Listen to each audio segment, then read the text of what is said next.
Baik, Assalamualaikum warahmatullahi wabarakatuh. Salam sehat sejahtera untuk kita semua. Kali ini kita akan mempelajari rangkaian resistor, induktor, dan kapasitor dalam sebuah rangkaian arus bolak-balik. Ya. Arus bolak-balik ini sedikit berbeda dengan arus arah, di mana arus arah tidak dipengaruhi oleh waktu, nilainya konstan, atau paling tidak selalu positif. Sedangkan untuk atau untuk yang DC itu selalu negatif atau selalu positif gitu ya. Sedangkan untuk yang AC dia berfluktuasi mengikuti fungsi sinus, yang artinya dia dipengaruhi oleh waktu. Berubah seiring dengan perubahan waktu, seperti ini. Naik turun seperti itu. Nah, begitu pula dengan arusnya. Karena tegangannya naik turun, arusnya pun naik turun. Nah, yang namanya listrik itu pasti membawa energi. Rumus energi adalah tegangan kali arus kali waktu. Nah, sekarang kalau kita lihat di sini, ya, misalkan di sini tegangannya plus, ya, kemudian kalau kita hitung sesaatnya, ya, sesaatnya dari tegangannya pas naik, kemudian ternyata arusnya ini apa? 0 begitu, kemudian turun, kemudian ini arusnya positif. Nah, ketika di sini V-nya positif, I-nya positif, begitu dikalikan, terus dikalikan waktu sesaatnya itu. Nah, kalau ini misalnya dijumlahkan mulai dari awal sampai akhir, maka ketemu energinya itu 0. Tapi kan tidak demikian. Yang namanya energi, suatu alat itu kalau mengkonsumsi energi, ya tentunya energi yang dikonsumsi dari waktu ke waktu selama waktu tertentu, ya itu tidak sama dengan 0 totalnya, ya, mulai dari awal sampai akhir. Nah, lalu bagaimana cara menghitung energinya? Cara menghitung energinya yaitu dengan menggunakan yang namanya rata-rata kuadrat, ya, rata-rata kuadrat menggunakan rumus integral, ya, itu tidak saya sampaikan di sini, sehingga muncullah konsep yang namanya tegangan efektif dan arus efektif. Jadi angka akar 2 ini per akar 2, seperakar 2 ini ya, baik untuk yang tegangan maupun untuk yang arus, itu muncul karena proses itu tadi rata-rata selama selang waktu tertentu, ya. Setahu saya itu satu periode, ya. Selama satu periode rata-rata dari kuadrat, ya. Rata-rata kuadrat kemudian diakar. Root. Nah, istilah di sini V efektif ini adalah RMS root mean square. Root itu akar, mean itu kuadrat. Mean itu rata-rata, square itu kuadrat. Jadi akar rata-rata kuadrat. Yang dikuadratkan apa? Yang dikuadratkan itu sebenarnya adalah tegangan, ya. Tegangan dikuadratkan. Sebenarnya penghitungan rata-rata ini seperti yang saya sampaikan tadi itu RMS ini, proses penghitungan RMS ini dimaksudkan adalah untuk memperoleh itu tadi energi efektif, ya, energi yang dirasakan oleh, ya, atau energi yang dikonsumsi oleh alat. Oke. Jadi seperti itu. Ini muncul dari proses matematik sebenarnya. Nah, itu aja. Sehingga muncul tegangan efektif dan kuat arus efektif dengan rumus seperti ini. Nah, untuk lebih detailnya silakan nanti kalian pelajari di perguruan tinggi, ya. Nah, kemudian tegangan efektif itu bisa diukur dengan menggunakan avometer. Avometer itu beda dengan osiloskop. Kalau osiloskop itu mengukur tegangan sesaat sehingga diperoleh kurva seperti ini, ya. Sedangkan avometer tidak bisa menampilkan nilai sesaat. Ya, yang bisa dia tampilkan di sini adalah nilai rata-rata atau nilai efektif. Dalam hal ini rata-ratanya yang dimaksud adalah nilai efektif atau RMS. Jadi rata-rata akar rata-rata kuadrat. Ya. Jadi proses matematikanya tentu saja tegangan itu dikuadratkan, dijumlahkan, ya, diintegralkan menggunakan proses integral, kemudian dibagi periode, kemudian hasilnya diakar. Gitu. Oke, nah sekarang yaitu tadi ulasan tentang tegangan efektif dan tegangan sesaat, dan juga arus efektif dan arus sesaat. Lalu ada yang namanya impedansi. Ya, impedansi ini sebenarnya adalah hambatan. Ini impedansi itu umum. Nah, khususnya apa? Khususnya adalah resistansi dan reaktansi. Itu khusus. Resistansi itu adalah hambatan murni. Jadi setiap kawat itu kan punya resistansi. Setiap benda itu punya resistansi, ya. Yang mana resistansi ini tidak dipengaruhi oleh frekuensi, ya, murni oleh karena jenis bahan itu, konstruksi bahan itu, luasnya berapa, luas penampangnya berapa, panjangnya berapa, hambatan jenisnya berapa, itu resistansi.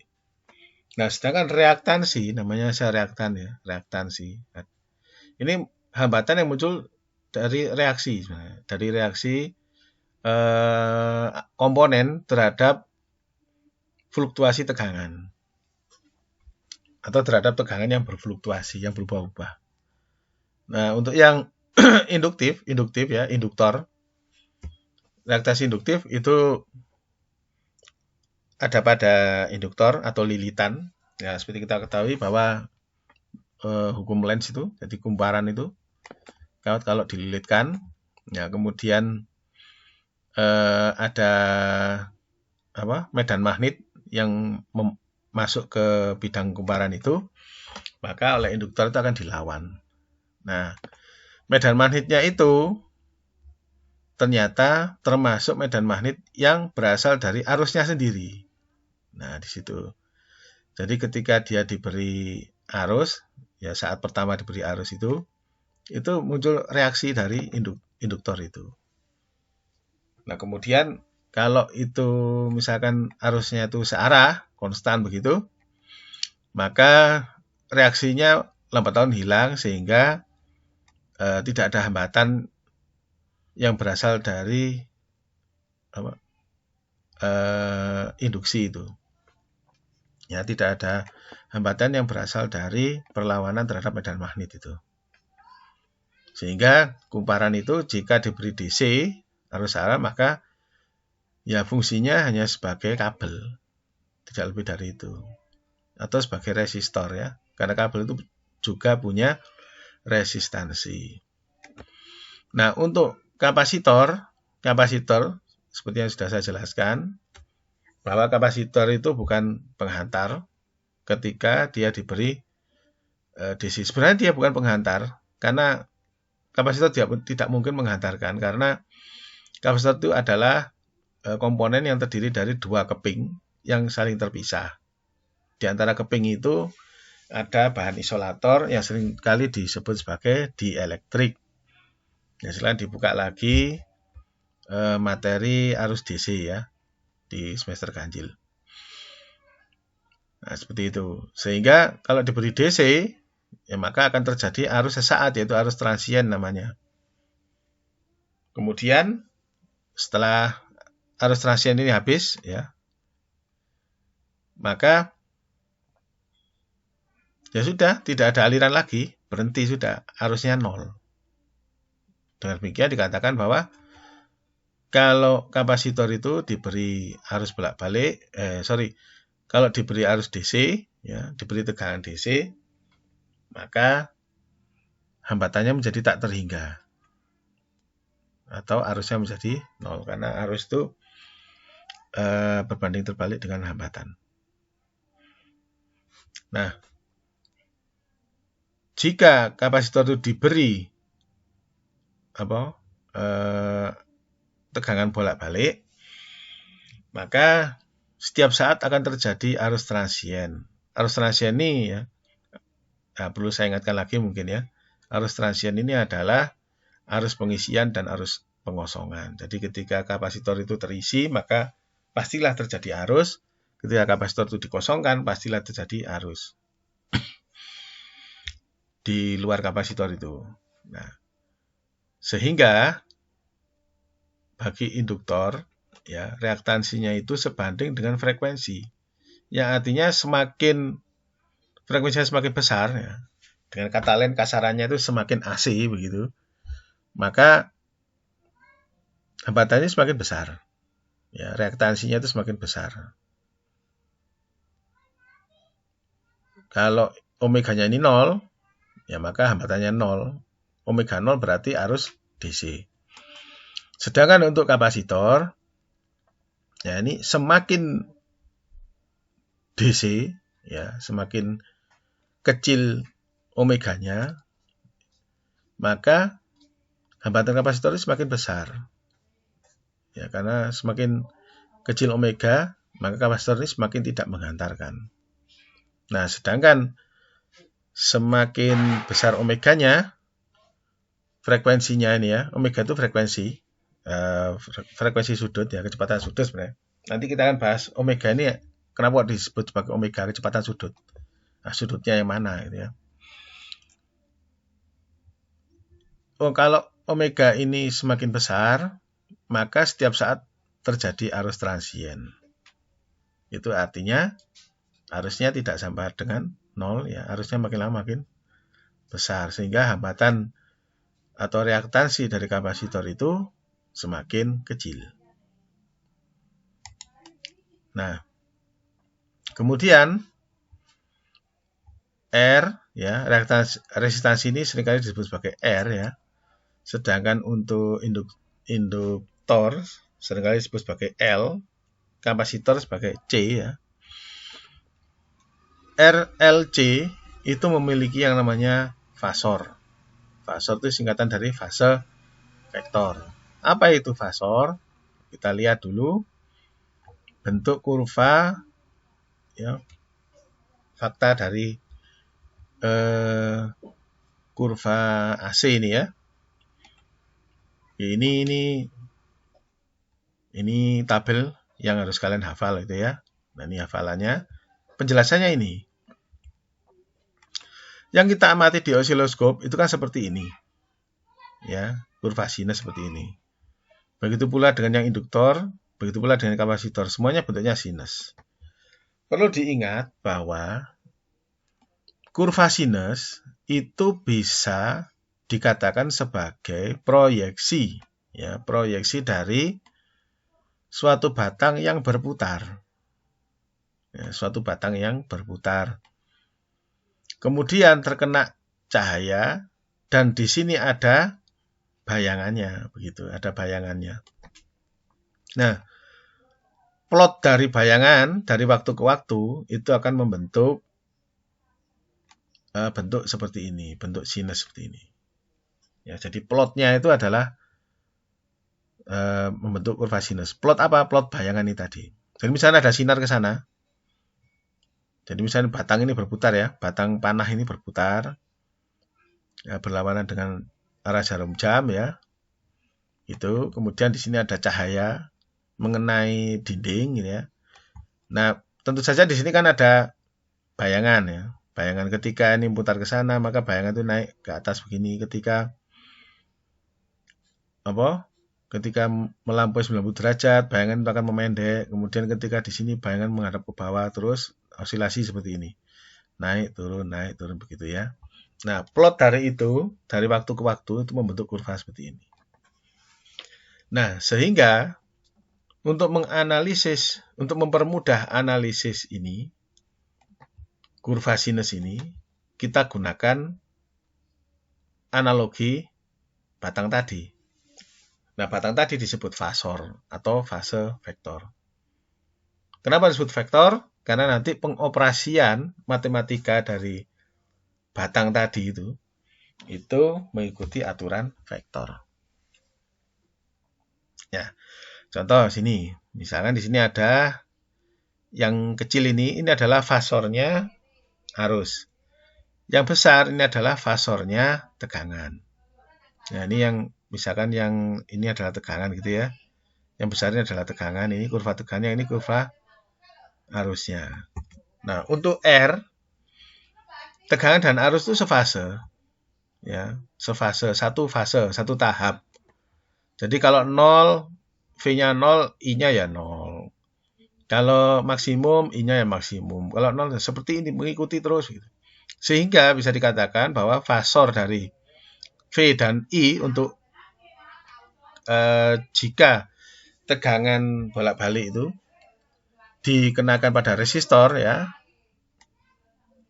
maka fasor tegangan dan I-nya itu sama, berimpit. Jadi berputar bersamaan begini. Berimpit. Oke. Kemudian untuk induktor, faktanya adalah ketika tegangannya itu maksimum, arusnya itu 0. Nah, ketika arusnya menjadi maksimum, tegangannya jadi 0. Terus seperti ini bentuknya, ada selisih, seperti ada selisih begitu. Dan seolah-olah di sini tegangan itu mendahului arus, ya. Seolah-olah, ya. Kalau siapa yang mendahului ya kita tidak tahu karena arus AC ini kan berjalan sangat cepat ya, dan kita tidak tahu dari mana awalnya. Jadi kita tidak bisa mengatakan, oh, yang tegangan induktor itu pasti mendahului yang arusnya. Oh, tidak bisa ya. Tapi kalau seolah-olah bisa. Karena memang kenyataannya di sini terlihat seolah-olah sudah mendahului yang tegangannya itu mendahului arusnya. Seolah-olah. Itu pun kalau dilihat dari kisaran tertentu itu ya. Nah, begitu pula dengan yang kapasitor. Kapasitor ini ternyata kebalikan dari induktor. Ya, seperti yang tadi ya, rumusnya saja kebalikannya. Ya, ini. Nah, di sini fasor dari tegangan itu tertinggal, seolah-olah ya, sekali lagi seolah-olah tertinggal dari fasor arusnya. Memang kelihatannya janggal ya, kedengarannya janggal ya. Tegangan kok tertinggal dengan arus. Ini arusnya duluan atau tegangannya duluan gitu ya. Harusnya kan ada tegangan baru muncul arus kan gitu ya. Tapi sekali lagi ini adalah seolah-olah. Memang faktanya seperti ini. Jadi respon kapasitor kalau diberi tegangan bolak-balik ya jadinya seperti ini ya. Jadi ini adalah fasor I, fasor V, fasor I, fasor V ya. Ada fasor I, ada fasor V. Nah, kemudian kalau tiga komponen ini dirangkai seperti ini, hukum Kirchhoff berlaku, berbunyi seperti ini. Hukum Kirchhoff itu berlaku di semua kejadian ya. Nah, bahwa arus yang melalui C, melalui L, melalui R, itu semuanya sama. Ya, ini sama. Karena sama ya, fasornya ya sama. Ya. Sehingga penggambaran fasornya bagaimana? Ya sudah. Berarti I-nya kan sama, IR sama dengan IL sama dengan IC. Ya sudah, tiga ini digabung aja. Sehingga menjadi seperti ini. Ya karena I-nya sama, maka I-nya lah yang dijadikan acuan sebagai penggabungan fasor. Jadi seperti itu. Nah, kemudian kalau rangkaian seperti ini bagaimana?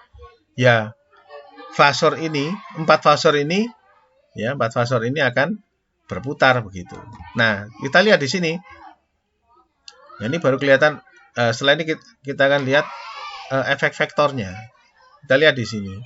Ketika ini dirangkai seri, ya nampak bahwa ketika induktor itu tegangannya plus, tegangan dari kapasitor itu minus. Dan itu bertolak belakang 180 derajat.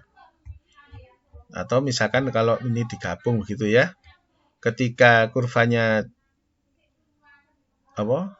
L ini naik, kurvanya si C itu turun begini, sehingga saling mengurangi. Jadi nanti ini dikurangi, VL kurangi VC. Nah, lalu VL dan VR ini kan jadi siku-siku begini ya.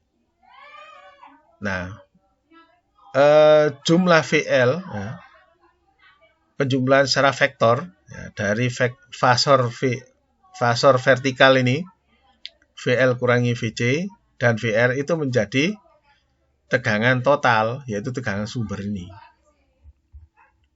Nah, seperti ini.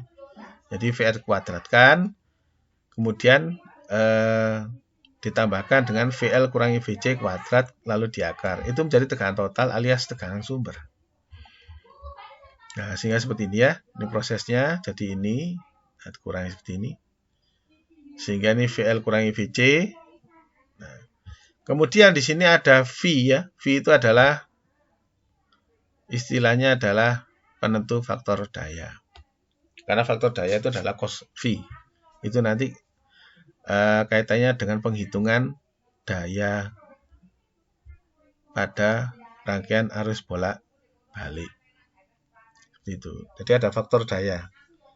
Faktor daya inilah yang nanti akan menentukan berapa sih daya real yang kita rasakan dari rangkaian arus bolak-balik.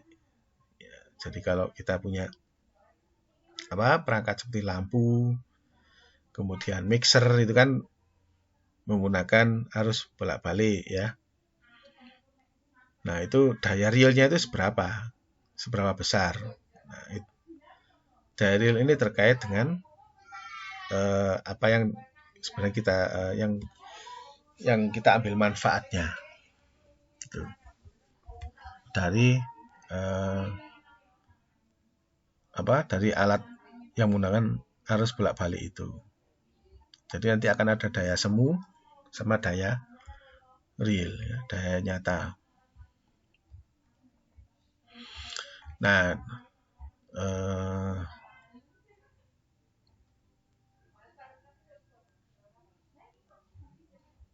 ini ya, ini ada daya seperti itu. Nanti silakan kalian baca sendiri. Nah, sekarang saya akan tunjukkan bagaimana sih simulasi dari fasor itu tadi. Kita lihat di sini. Ini saya sudah punya, nanti bisa kalian download ya. Insya Allah nanti setelah ini akan saya upload. Misalkan di sini ada rangkaian terbuka begini. Nah, maka yang terjadi adalah kalau kita ukur di sini tegangannya, bentuknya jadinya kayak gini. Nah, seperti ini ya.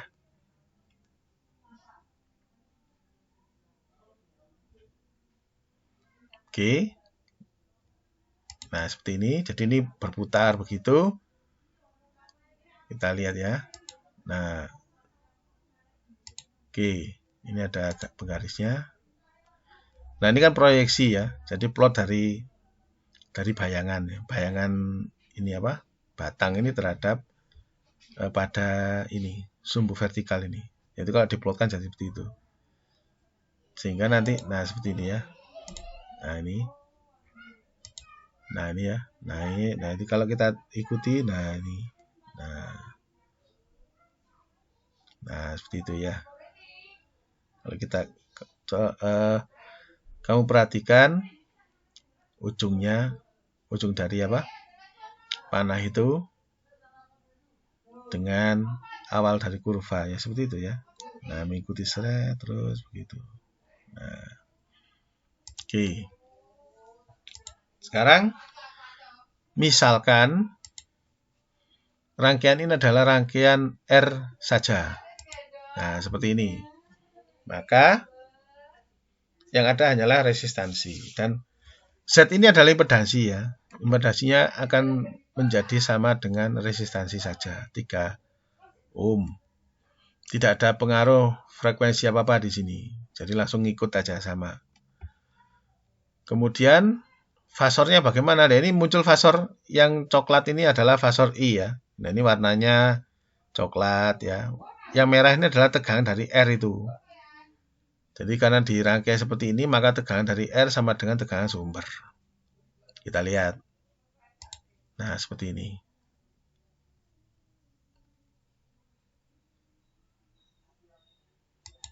Ya. Jadi tegangan dari R itu satu fase dengan tegangan dari tegangan dari R sefase dengan arusnya. Ya, sorry. Tegangan dan arus ini sefase.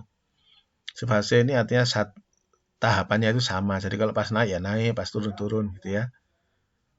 Ya sama, ini juga merupakan plot dari bayangan fasor itu pada sumbu vertikal ini. Oke, kemudian kalau saya teruskan ya jadinya begini terus. Nah, itu adalah seperti itu. Nah, tetapi misalkan di sini L saja ya. Yang hijau ini adalah tegangan dari L. Oke, sebentar. Untuk yang tadi saya tunjukkan dulu. Nah, sekarang yang jadi pertanyaan, ini di mana tegangan sumbernya? Tegangan sumbernya ternyata, misalkan ini ya, yang merah ini saya hilangkan. Nah, ternyata tegangan sumber sama dengan tegangan tegangan dari R ini. Ya tentu saja, karena kalau kita mengukur di sini ya, mengukur sini kan sama dengan mengukur sumbernya gitu. Jadi berhimpit. Gitu ya. Jadi kalau seperti ini, nah ini berhimpit ya. Merah dan hitamnya ini kan berhimpit ini. Oke, nah sekarang semisal L lilitan ya, induktor. Nah, di sini impedasinya berbeda. Impedasinya ini sama dengan XL-nya. Nah, rumusnya adalah ini kalikan omega ini. Nah, diperoleh 1,88 ohm. Sehingga itu tadi, kalau kita lihat di sini ya. Nah, ternyata ini nggak berlaku ya. Di sini R-nya tidak ada. Kalau tegangan ini fasor yang hijau ini saya hilangkan, nah, nampak fasor hitam. Fasor hitam itu punyanya tegangan sumber, sedangkan yang hijau ini punyanya apa? Punyanya induktor. Ya sama, itu artinya tegangan induktor dan tegangan sumber. Nah, yang coklat ini adalah fasor arus. Nah, kalau kita jalankan, nah seperti ini. Nah, ini ya.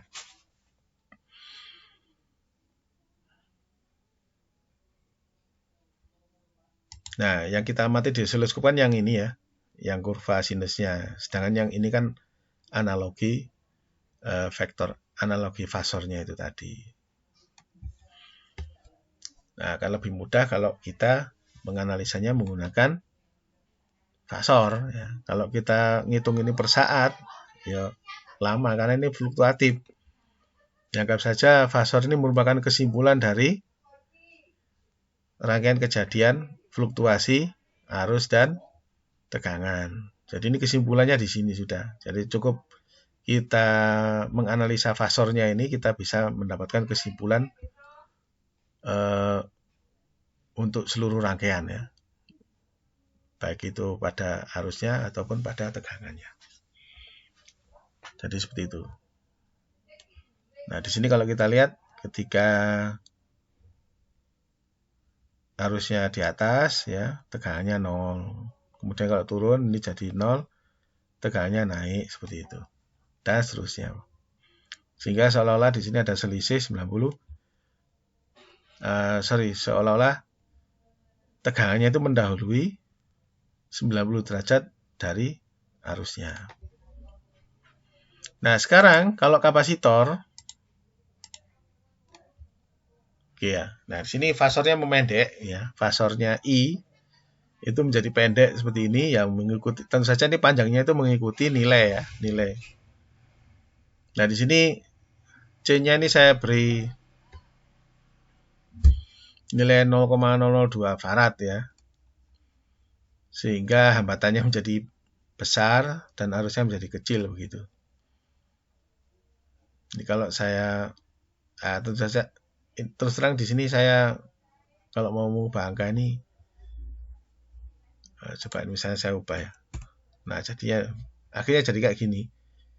Nanti simulasinya jadi jelek gitu ya.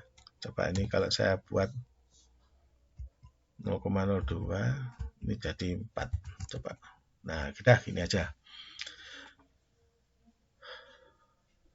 Jadi semakin besar C, hambatannya semakin kecil. Oke. Seperti tadi ya. Ini kalau misalnya saya jalankan, nah jadinya seperti ini.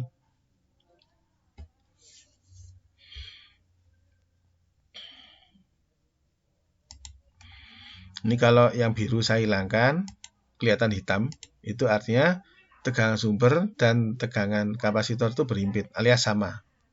Sama ya. Karena ini masih tunggal. Nah, sekarang kalau misalkan C-nya ini R sama L, coba ini. R sama L, nah, jadinya seperti ini. Tegangan sumber sengaja saya buat tetap 100 volt. Nah, ini panjang fasornya kalau kamu lihat ya. Nah, panjang fasornya ini dengan ketika begini, ya, itu sama panjangnya. Nah, sebentar.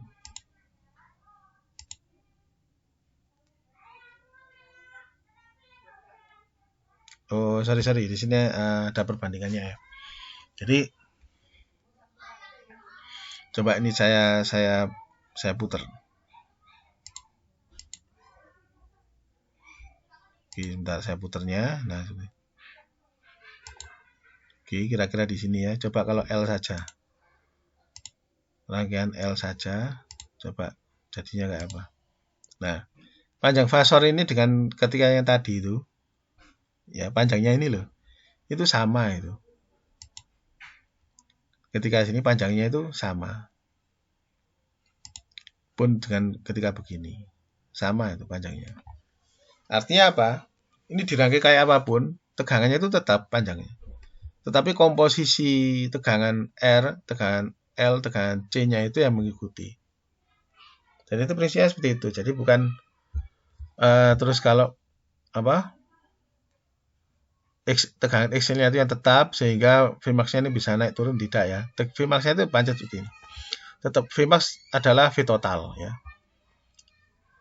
Sehingga nah ini ya, kamu perhatikan yang hitam ini dengan yang ini sama tetap ini. Kalau kita lihat ya. Nah, ya ini yang hitamnya sama. Nah, ketika jadi C saja itu juga sama panjangnya tetap. Karena memang tegangan sumbernya itu tetap. Oke, itu yang pertama. Kemudian kita lihat di sini RL. Nah, di sini fasor arusnya ya baik untuk R maupun L itu sama. Fasor arusnya yaitu yang coklat ini. Karena itu konsekuensi dari hukum Kirchhoff ya, hukum Kirchhoff pertama. Nah, kemudian yang berbeda adalah fasor tegangannya.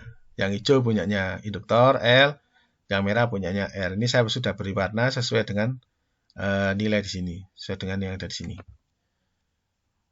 Nah, totalnya jadi seperti ini. Ini kalau berputar ya seperti itu. Nah, ya. Nah, ini yang kita lihat di osiloskop, yang kurva ini yang analoginya.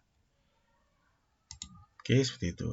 Nah, lalu bagaimana jika R sama C? Ya, R sama C jadinya begini. Ini punyanya C, yang merah ini tegangan R, biru tegangan C ya, sesuai dengan ini. Nah, panjangnya itu tetap, yaitu 100 volt ya, panjangnya 100. Yang coklat ini adalah arus ya, arus yang mengalir, fasor arus yang mengalir di sini. Nah, jadinya seperti ini.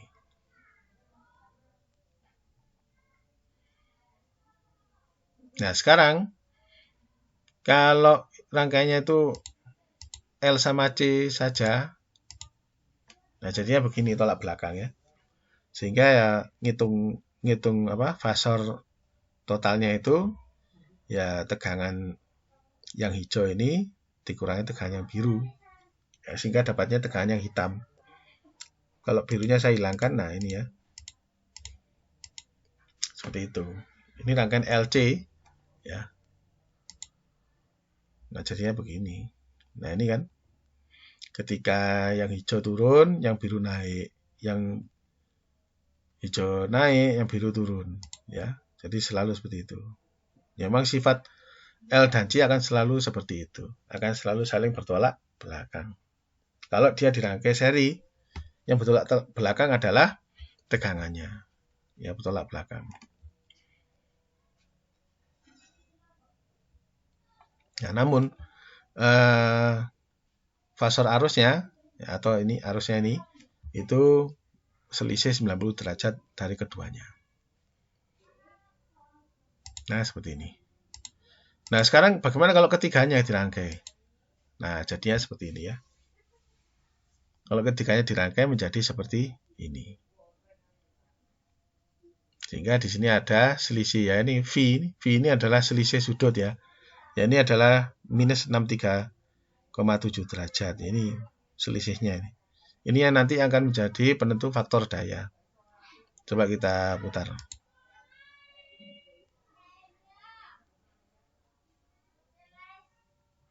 Ya, seperti ini ya. Jadi itu makna dari fasor ya. Nah, saya harapkan dari simulasi ini kalian bisa memahami apa itu fasor dan bagaimana cara menjumlahkan atau menganalisis tegangan dan arus pada rangkaian seri arus bolak-balik ya, sehingga kita nanti bisa menghitung daya dan sebagainya. Oke. Silakan simulator ini nanti kalian download.